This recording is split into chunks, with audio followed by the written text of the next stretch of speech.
إن الحمد لله نحمده ونستعينه ونستغفره ونعوذ بالله من شرور أنفسنا ومن سيئات أعمالنا.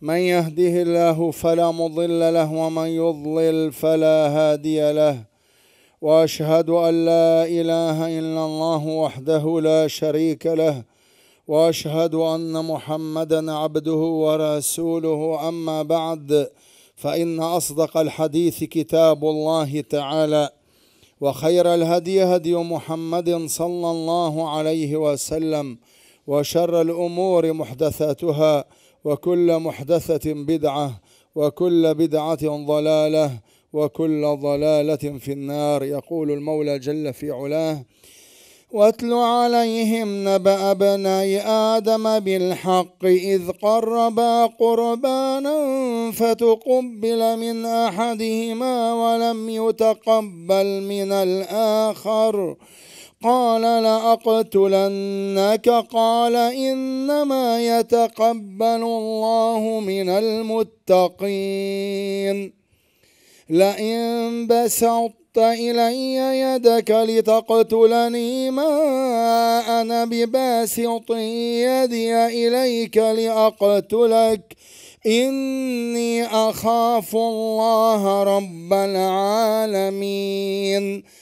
إني أريد أن تبوء بإثمي وإثمك فتكون من أصحاب النار، وذلك جزاء الظالمين. فطوعت له نفسه قتل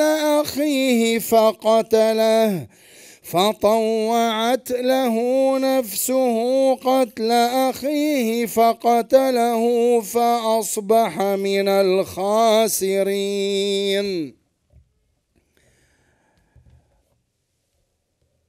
قصة القتل التي حدثت في بدايات نشأة هذا الإنسان ووجوده على الأرض قصها الله تعالى علينا لحكم عظيمة ولفوائد كبيرة. فهذه أول جريمة قتل وقعت في الأرض، والعجب أنها كانت من أخ لأخيه، أخ يقتل أخاه. وتحكي لنا هذه القصة سبب هذا القتل، أنهما قربا قربانا لله، ولم تذكر لنا الآيات ما هو طبيعة هذا القربان، لأن المقصود العبرة والعظة من الأشياء الأساسية في هذه القصة، وليس الموضوع الحديث عن طبيعة هذا القربان. لكن أيضا ذكر القربان في الموضوع يشي بأن تقبل أحد هذين القربانين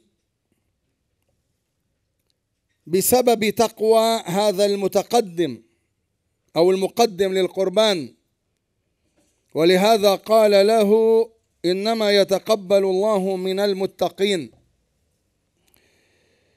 ومع كون قضية قبول القرابين من عدمها هي خاصة بالله عز وجل، ولا علاقة لهذا الأخ المظلوم بهذا القبول إلا علاقته من كونه قدم قربانا مخلصا لله محسنا في هذا القربان.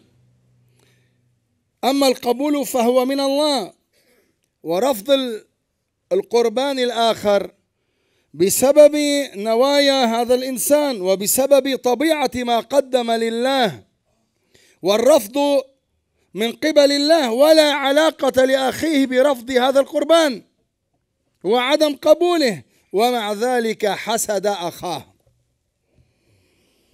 والحسد مرض قلبي يؤدي بصاحبه إلى ارتكاب فظائع، وها هنا يدفعه هذا الحسد إلى ارتكاب أعظم الجرائم بعد الشرك وهو القتل.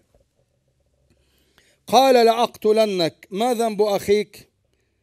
إن كنت قد أخطأت في حق الله وأسأت في النوايا وأسأت في القربان نفسه، فعالج نفسك وقدم أحسن منه.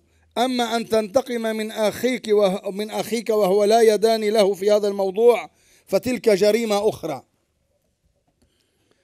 قال إنما يتقبل الله من المتقين، وكأن أخاه يرشده إلى الطريق الصحيح لتعويض ما فاته، أن يكون محسنا في قربانه، مخلصا في أدائه، صادقا في هذا القربان. ثم يظهر لنا طبيعة هذه النفس الخيرة لأخيه التي لا يمكن أن تفكر بارتكاب جرائم أو أن تنجر إلى مثل هذه الجرائم. ولهذا قال لئن بسطت إلي يدك لتقتلني ما أنا بباسط يدي إليك لأقتلك. فهي نفس خيرة، نفس مؤمنة، نفس طائعة، لا تميل إلى الشر والفساد في الأرض. ثم سبب هذا الإيمان وسبب هذا الارتداع عن التفكير في ارتكاب جريمة فضلا عن ممارستها إنما هو الخوف من الله تعالى. إني أخاف الله رب العالمين. وهنا يظهر بوضوح وجلاء أهمية الإيمان والخوف من الجليل في صلاح المجتمعات واستقامة أهلها.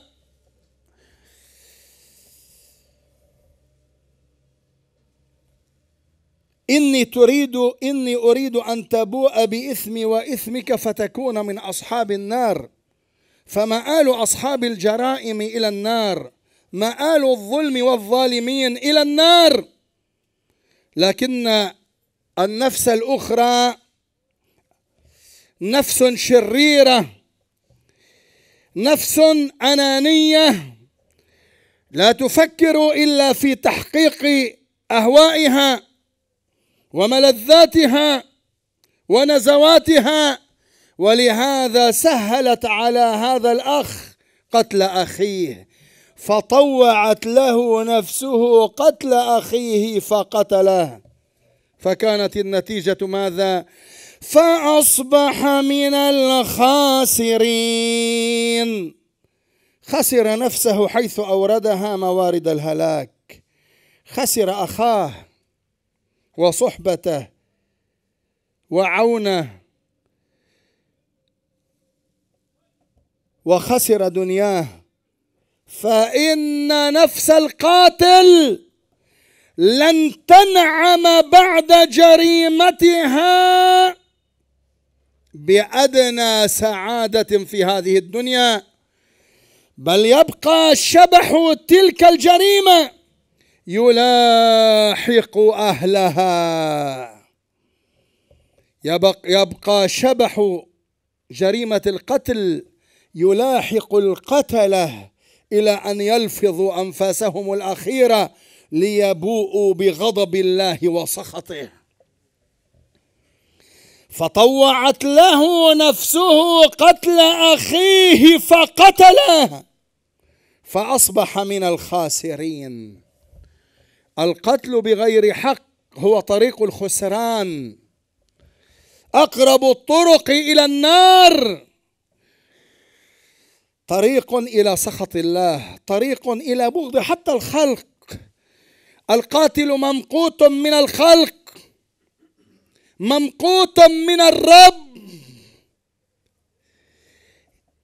يعيش في جحيم نفسي قبل أن يقاسي لجج الجحيم الأخروي، فأصبح من الخاسرين.